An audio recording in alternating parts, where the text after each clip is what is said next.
Hi, I'm Jim Scheer, host of 180 Degrees, a podcast brought to you by the Sustainable Energy Authority of Ireland. In this series, I talk to climate leaders about how they first connected to the urgent need for climate action. We go back to their roots and talk about their journeys, discover what drives them and what keeps them motivated. We also explore the essential ingredients required for leadership on climate action here in Ireland and how we might impact internationally. Nothing short of a societal movement is now needed to ensure a livable planet for our children and future generations. Today I'm joined by Professor John Sweeney, one of Ireland's top climate scientists.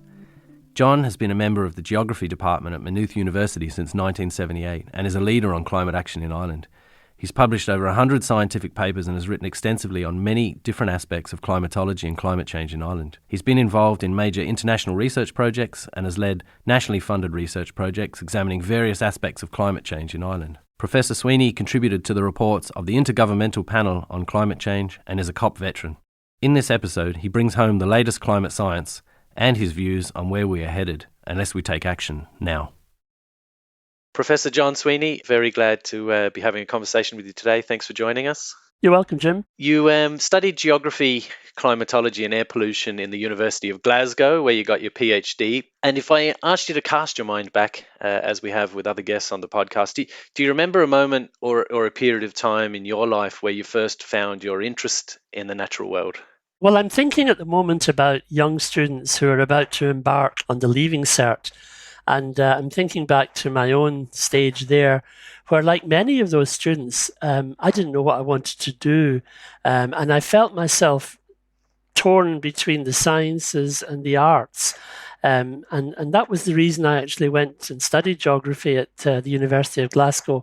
I also studied maths, physics and economics, which was that kind of rounding out, if you like.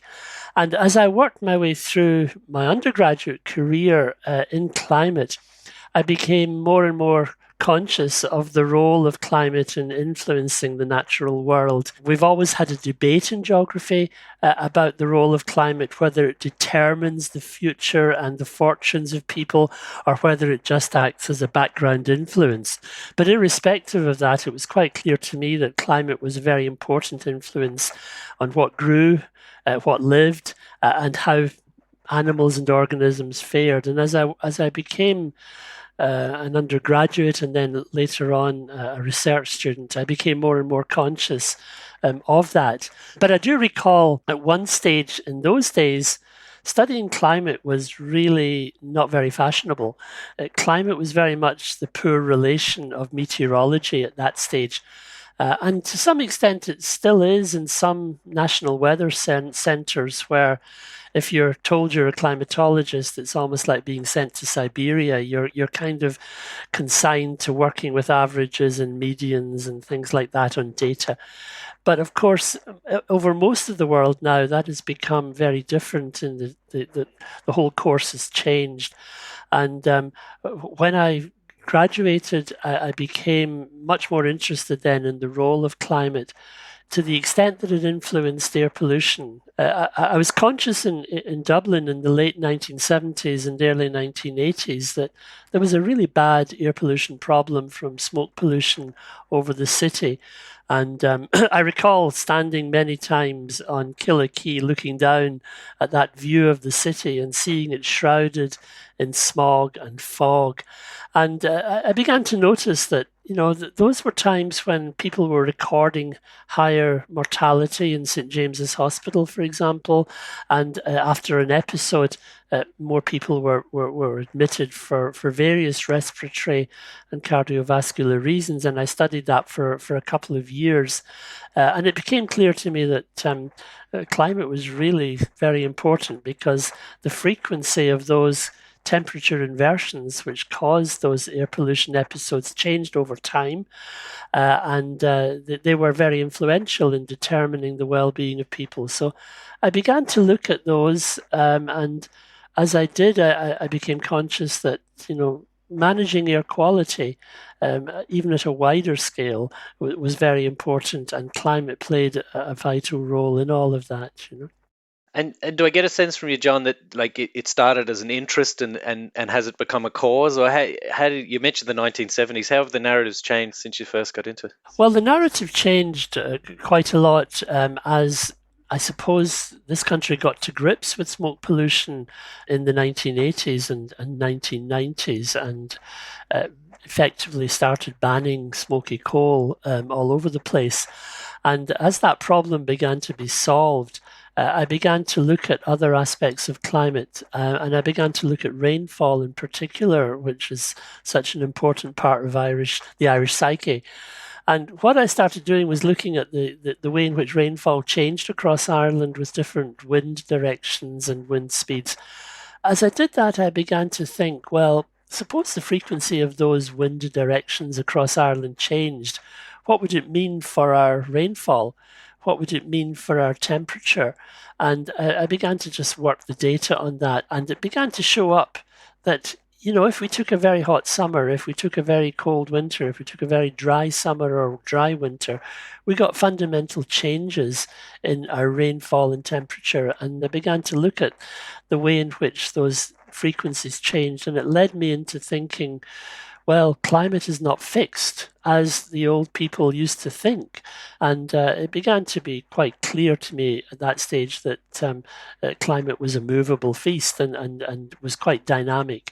And then, of course, along came computers, along came models, and they kind of corroborated a lot of the feelings that we had that climate was actually changing and changing quite quickly. What's the experience of making that discovery yourself in the data? So when you're pouring through it, do you think versus sort of someone who just reads about those kind of findings? Well, I think as an academic, you began to speculate that, oh, this means something for water supply in Waterford, or this means something for what you can grow in Donegal. We began to question, first of all, what kind of impacts changing climate in Ireland might have. So I began to work in areas like agriculture, like biodiversity, and like hydrology, where we were now beginning to get the tools to model what would happen in the what if situations. And they began to reveal quite serious implications for what we could and couldn't do and how many practices might change down the road in Ireland. I guess by the end of the 90s and the beginning of the turn of the century, we were beginning to see global corroboration then coming through in terms of IPCC reports, in terms of people getting concerned about what might lie down the road in the future. Can you tell us a little bit about what you're up to today? What I do today is, I suppose, as my career progressed, I got a bit concerned that the science message that was coming out of climate studies was not really getting through to the public and especially to policymakers. Despite what we read in the papers, despite what we see in the television, despite the constant urgings of people like the EPA and the IPCC, the message of slow change, the message of slow onset events is something that the public don't really grasp very well. We react very well to extreme events. We react quickly and very successfully to floods, to droughts, and then we forget about them very quickly. We don't recall them, and we don't put them into that longer context. So we don't have that sort of perspective of appreciating what's coming down the line, and that's the important message that I've been trying to get across for the past decade or so. Yeah. You're doing something right, John, and scientists are. The latest EPA study called Climate Change in the Irish Mind found that 94% of Irish people trust scientists as a source of information about climate change. 96% of Irish people believe it's happening. And then when you look at the climate-related behaviour side of things, it's the numbers are lower. So just over half of people would definitely or probably join a citizens campaign.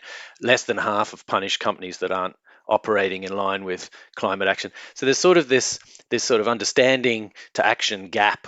What could you say about that? I mean, it sounds like you've done some work on the messaging over the years, and the messaging is landing in terms of, it's happening, we need to do something about it. But taking the actions seem to be something that's coming on more slowly. Huh? Yeah, there's a gulf there which is very hard to fill. We all want to be good, but we all want to start tomorrow. We all feel that initially something that's 5 or 10 years away, which is the perception, is something that we don't need to worry about today. We have pressing problems. How will we pay the mortgage? How will we pay the rent? How will we pay the electricity bill? These are the things which occupy people's minds, especially at the moment, the way things are economically. So we tend to shove those medium-term concerns to the back of our mind, and we don't really grasp them all that well. I mean, if you were to think back, when was our last drought? When was our last big flood? We've forgotten the essentials of that already. And yet at the time they were really crucial and really damaging to our economy. So I think, that message, how do you get it across? Well, you don't get it across by simply spouting figures, I've discovered. The figures are lost on most people. Once they hear them a few times, they become very blasé about them. The way to get them across in the future is through a narrative type of operation, where you can relate to individual experience, where you can relate to perhaps what has gone before in terms of a storyline, and you can get the sense of honesty across to people in a way, and the urgency of the problem across to people in a way which simply doesn't work by many scientists. I mean, scientists, if you think about how scientists get their message across, we write a paper, we write an abstract, we distill everything down to a few paragraphs. The richness of the argument and the implications of the argument on people is often lost. And I think this was one of the lessons of the early, schemes in, say, the UNFCCC, the IGBP, where they kind of assumed that people were like little boxes with arrows coming into them and going out of them. And if you changed something, you would change people. But people are irrational. People do not behave in a way that computer models predict they will behave. And you have to take this into account in communicating the message to them. And I found that over the years, that there is an innate appreciation of the problem of climate, but there is also a kind of, indifference to the next few years and the next few months, especially, that creates the problem.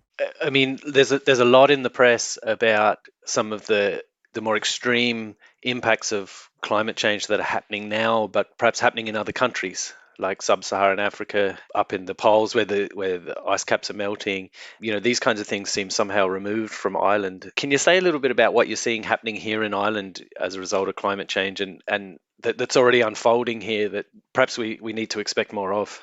Well, I've been to Antarctica, I've been to sub-Saharan Africa, and for them, especially in sub-Saharan Africa, it's a matter of life and death, where you have people living on the margins of just wondering, will the rains reach us before they withdraw again? Where you have people living in small island states where they're wondering, is their culture going to be subsumed by water? Where you have people in the mega deltas wondering, how long have they got as their land subsides while climate change causes the sea level to rise? These are really critical issues, and they will pose really acute problems for us in the developed world in the years ahead in terms of displacement of people. Displacement of people is going to be a big problem. So we may think we're immune from those problems here in Ireland, but in fact they will come home to roost on us. But we're a mid-latitude country, so we're going to experience the global average changes in temperature, for example, sooner or later. We may get a little respite from the ocean for a few years, but we will experience the average. And what it means for us here in Ireland, well, I think it has two serious implications for us. First of all, as the ocean around us warms, warms, and as the air warms, it will hold more water vapor and more moisture. And therefore, we can expect, especially in winter time when the ocean is warmer than the land, we can expect a lot more in terms of rainfall, especially in Western Ireland. So we have an incipient flood problem, which we know is going to be our major difficulty in the years ahead. So all of the calculations in which we have based our flood protection, which have not taken into account changes in winter rainfall, are going to be outdated very quickly indeed.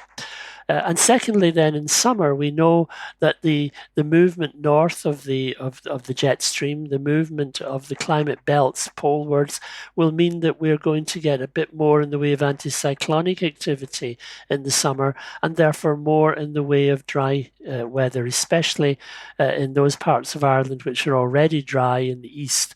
And this poses a big problem in terms of water supply in the future, in terms of water scarcity, in terms of supplying the needs of our towns and cities, which are mostly in the eastern part of the country, and also the needs of agriculture. So we have, if you like, a forward planning difficulty, especially in rainfall.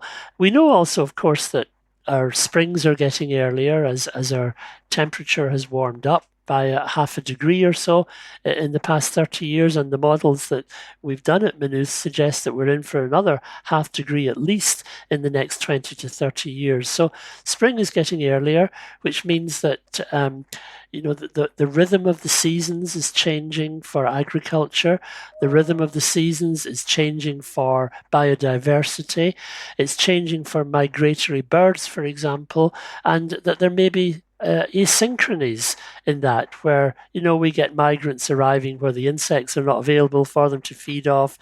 We may have problems where farmers may have grass growing in their field, but it's too wet to put the cattle out on after the wet winter, and we may have problems in what crops we can and can't grow in that changed Irish climate. So adaptation to all of this is necessary, and adaptation means effectively that we anticipate what's coming down the line and we try and minimize the adverse effects. And I think we're going to be spending a lot of taxpayers' money on that in the years ahead, in terms of adapting to floods in particular, in terms of changing our water supply sources for Eastern Ireland. And it's a case of, well, let's be realistic about this, because if we're going to remain an economically competitive country, we have to look after these long-term issues now and not leave them to reach crisis point in 20 years' time. You talked about adaptation in that answer, and I think we probably spend a lot of time in different circles talking about mitigation, but adaptation is becoming a more common conversation. Is this linked to the science and what it's telling us about how much time we have left, or why do you think adaptation is becoming a more important conversation to have? Well, I think for the developing countries in particular, they have contributed very little to the problem of climate change. And yet they will be suffering the brunt of the impact. So for them, the question is, how do we adapt to those impacts? I mean, I've spoken to a lot of the small island developing states and to people in sub-Saharan Africa. And for them, they're saying, well, look, mitigation, there's not a lot of production of CO2 in my country. We really are getting the brunt of the problem that you're creating in the developed world. So I think it's likely to become more of a problem, and it will be linked to loss and damage in those developing countries as well. But I think it's becoming more and more to the fore also because adaptation it has changed philosophically in the past 10 years. It used to be very much a top-down process. It's now much more a bottom-up process where communities will say, this is the risk we want to live with. This is the risk we can cope with. Any more, we will have to take more drastic steps to protect ourselves against.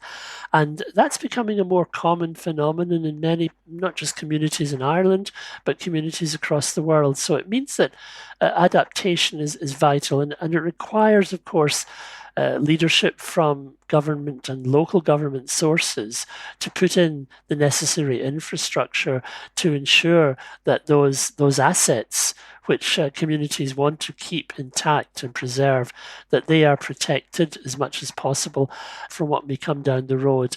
Now, there's a limit to adaptation. If you haven't got the mitigation, then you will quickly breach adaptation limits. And that's very clear, for example, with sea level rise and the cost of building protective walls on our coastline.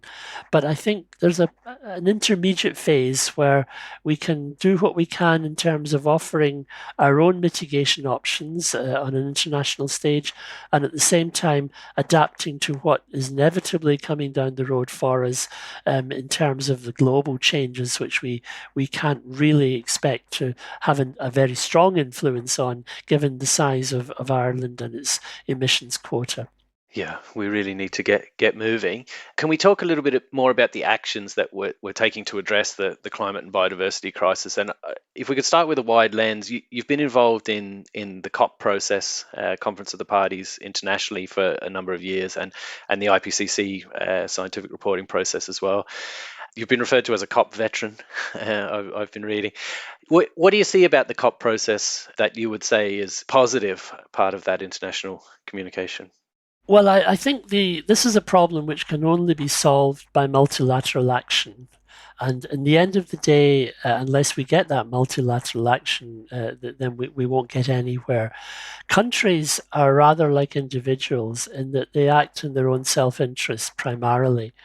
And following the various COPs that I've been to, about 10 at this stage, I come away from each one disappointed. I come away thinking, well, here's an opportunity which has now been lost through individual self-interest reaching paramount sort of priority at this stage. And it's a process, of course, because it's a United Nations process.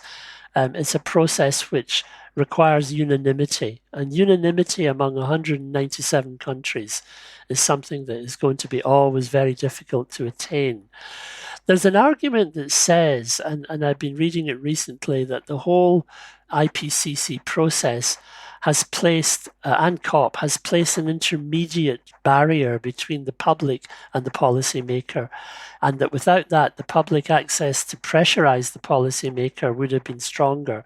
I'm not sure I agree with it completely, but there are elements about it which are probably true, in that the national delegates, the national negotiators, can quietly respond to other interests apart from the interests of their electorate in that process. And we've seen evidence of that over the years in COP, where there's quite clearly a lot of pressures coming on national government to not take action in certain key areas, and they respond to that, and they point then, when they go home, they point to other countries as being really bad, and what about them and what about us?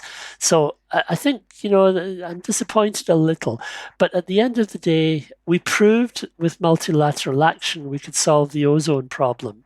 Now, it didn't take much to solve the ozone problem. It's not solved completely, but it's on the heading in the right direction. But that was a multilateral action which involved minimal changes to our lifestyle. We changed the propellant and aerosols. That wasn't too bad. But this particular problem of climate change involves changing our way of life, changing the way society is organized. And that's a much bigger ask in many respects than other areas of multilateral action. So I think the COP process, the UNFCCC, it's really gone not very far in 20 odd years. I mean, we're now in COP27, and I've seen young people going around the COP with T-shirts that says you've been negotiating since before I was born, and that's quite true. But there are enormous obstacles in terms of getting that unanimity among 197 people, and the risk is you go down to the lowest common denominator, and you end up with weak agreements, or agreements which are capable of having holes punched in them all over the place. And we've seen that over the past few years. Everything from Kyoto onwards has been unpicked by people when it suited them to do it. And I hope that that's not going to be the case in Ireland, because we now have agreement and a law which for the first time makes it, if you like, we're not looking at targets anymore in Ireland. We're looking at legally binding limits. And that gives me hope that in the future we may actually be able to enforce things. And it may be that it has to go through the courts to get those things enforced, rather than requiring the changing fortunes of political parties to enter the mix too much. Got it. So that's a welcome development from your point of view, that we now have legally binding targets and sectoral ceilings coming down the track too. Oh, very much. I mean, over the years, I've followed the national climate change strategies, which have, been produced and have looked great on paper. Some of them have even tonnages attached to them. Others were desperate in terms of having just aspirations attached to them. But in each case, a politician could point to Europe and say, "Oh, they made me do it. I was acting under the behest of Europe." But now, it's very much now down to the local level. The law requires me to do this, and so for the next few years, both our national carbon budgets and sectoral carbon budgets are going to be the vehicles whereby we either make or break this problem. And I think in Ireland it's going to be a traumatic few years if we take this problem seriously. It's so important at this stage that we have leadership in this area. Yeah. The people have made their choices clear in the Climate Assembly, for example. They've made their choices clear in the Joint Oireachtas committees. They've made their choices clear in voting for the climate law that the legislature passed. It's now up to leadership to say, well, we're going to do this, and we're going to be hung, drawn, and quartered if we don't. I got it. So there's a clear recommendation or warning sign there about how one of the ingredients that's needed to win here in Ireland on what we're up to. But you did make the point there that this needs to happen globally for us to really solve the problem at a human level. What role do you think Ireland plays in that context? Well, Ireland is a country that we all claim kicks above its weight or punches above its weight. And I think it is a country that's looked upon at these international meetings as, if you like, a country that doesn't have a sort of a vested interest in the fight too much. We're not a former colonial power, for example. We're a country that has emerged from colonialism, so we share a lot of sympathy from the developing world, yet we're a developed country which has made a relatively affluent society at the same time. So I think Ireland is looked upon very favourably, and I think that's a leverage position that we should be using. And I think there was a lot of signs of that working at COP26 in Glasgow last November.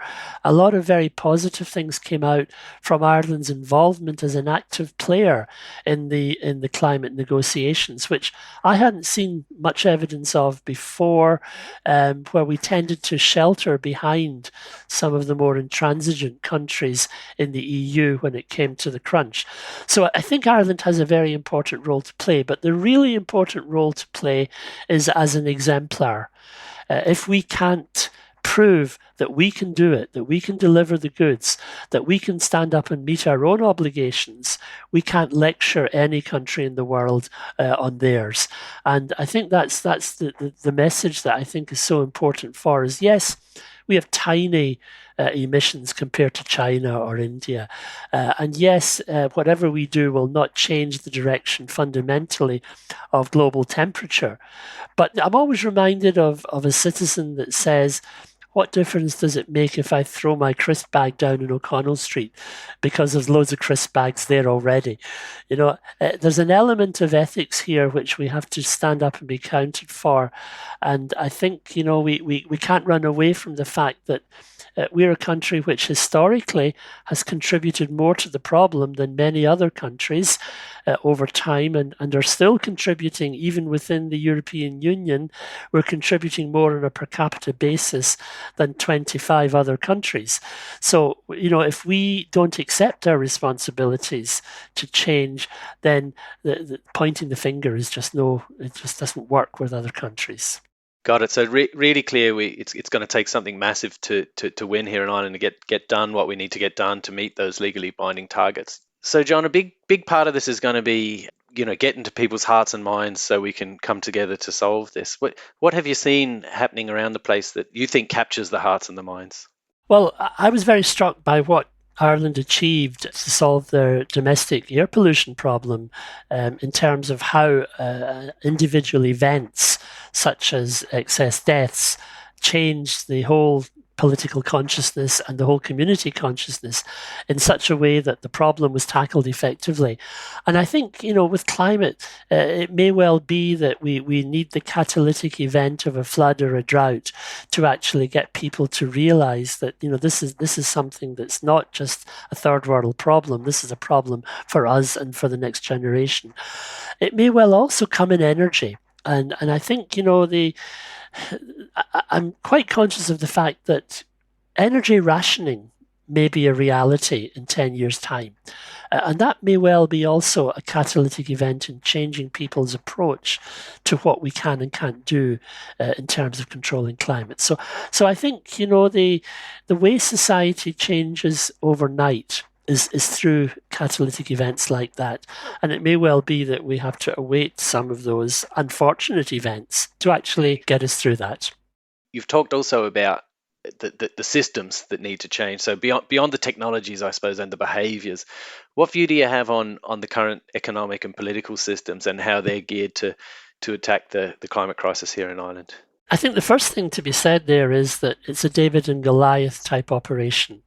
That, behind the scenes, the vested interest groups are extremely powerful and they have a much louder voice and a much greater influence than, for example, underfunded NGOs or private citizens have in influencing politicians. And I'm always a bit annoyed at the access that some of these vested interest groups have to decision makers vis-a-vis the ordinary Joe Soap in the street, for example.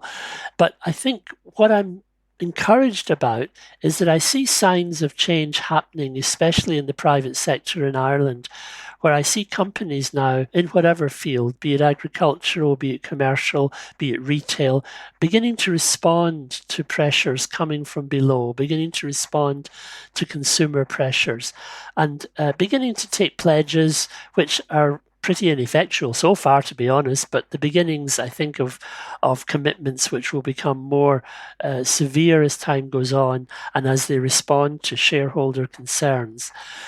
I'm always torn between saying that the system as it stands is so biased against climate change activity that it needs to be overthrown or radically changed, but also that there is the possibility of change from within.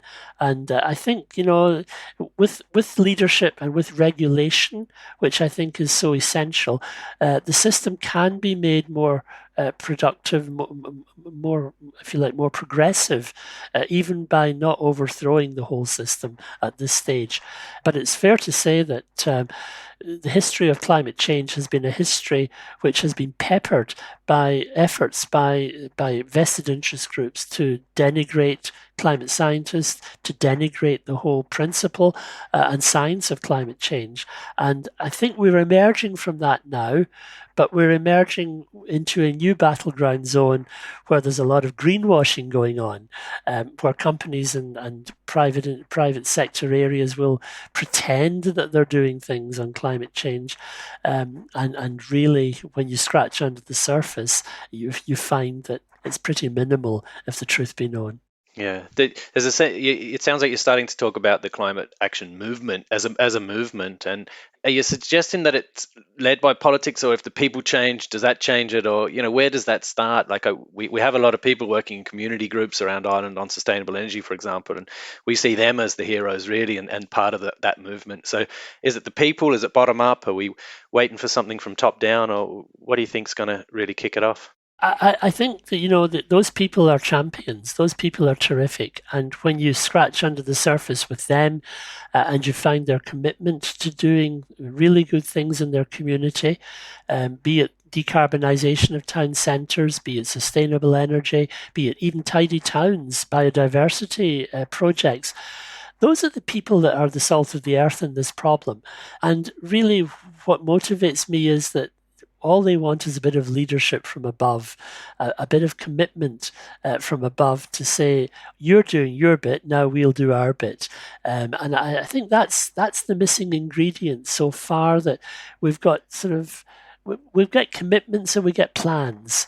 And in Ireland, we're really good at making plans, but really poor at implementing plans. And that's where I think we really need to go from here. I think, the other thing that's very important here in terms of change is the attitude of young people. I'm really heartened by what I hear and see coming out of our schools and colleges now. We've had a long period now of encouraging green schools, for example. The Antashka Green Schools system has been a really successful school system, which is now encapsulating, I think, about 96% of Irish primary schools. But that kind of movement has created a generation of young people who have a great ability which scientists don't have, and that is to see through the fog very clearly. And as you get older, you become conscious of all the counterbalancing arguments. But a young person sees through them and sees what the priority is very much more clearly, and goes for the jugular, with our politicians, which I think is good, and I think it's the right way to proceed. And I've been really encouraged over the past few years, in particular, by what I've seen in terms of the Fridays for Future movement, in terms of young people getting to grips with politicians directly. And I'm really hoping that is the great hope, because after all, we're talking about intergenerational equity here. We're talking about old geezers like me mortgaging their future in order to be comfortable in this current generation. And that's the reality of what we're doing at the moment. And that's why I think young people need a voice. Maybe we need a young person's commissioner, an intergenerational commissioner of some kind, to look at the future options that they will have as a result of the disastrous performance that my generation has given them. Yeah, I was going to ask you how and if we can make up for that, because you're talking about another group of heroes there in the youth movement, and I guess we need to honour that and do more as older generations. Are you seeing any signs that we're keeping up, or we're waking up to that simple message that they see? We do this or we don't survive. I'm always reminded of a statement that Bishop Tutu made many years ago, where he said he was a prisoner of hope. And I think we have to be a prisoner of hope in this problem. I've oscillated a bit between optimism and pessimism, whether I'm a glass half full or a glass half empty person in this problem. But what I've seen in the past year or so has been driven me more towards the pessimistic side. The IPCC report, if you recall, gave us 5 scenarios for the future, only one of which avoided that tipping point of 1.5 degrees. And more recently, the World Meteorological Organization said we only have a 50-50 chance of avoiding 1.5 degrees at least once in the next 5 or 6 years.